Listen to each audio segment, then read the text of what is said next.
It's one of the curses of being a band is that you do always get compared to other bands, and it's so, sometimes it seems so arbitrary, you know, like you'll be compared to Aha one day and you'll be compared to Queensryche another, you know. It's very it's very subjective, and it depends on the person writing, and this whole thing with genres is very difficult nowadays, I think, you know, because we're not part of a specific wave of music. We just kind of do what we want to do, and I think all bands would like to think that what they do is unique and beyond description, you know, but obviously there are certain elements that are similar to other bands. But it's kind of like, you know, when you make a cake, you don't say this cake is flour meets milk meets sugar, you know. It's kind of like the cake is just how it tastes and what it looks like, you know. And I don't know, I think that we're kind of a complicated cake, you know. There's lots of spices and sometimes it's really sweet. There's probably definitely a very sweet layer, almost too sweet, but then there's also some citrus at the bottom, you know, to kind of make up for it. I don't know.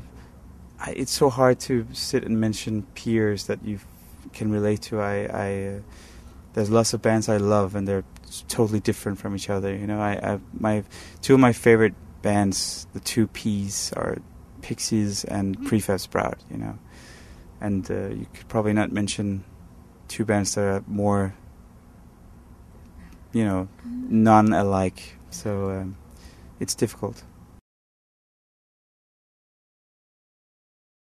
I think the way to do it is to roam the internet, you know, and see what people put up there. There's a lot of bad stuff, but there's some good stuff too.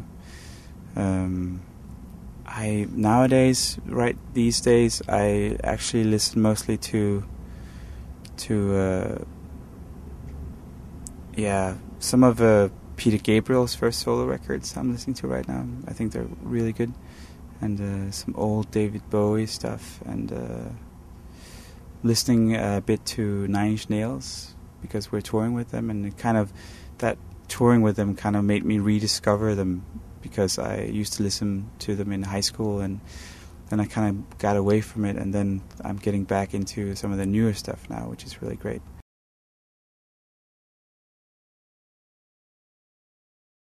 If I was to play a show at some celebrity's birthday, I think it would be probably Eddie Izzard, the stand-up comedian. I really like what he does, and I think he's great. Especially, we often on the tour bus we watch his show from San Francisco. It's called Dress to Kill. I think that's his best recorded show, and he just seems such an interesting person, you know, because he dresses in women's clothing. He calls himself male lesbian, that's what he calls himself, and he's really funny.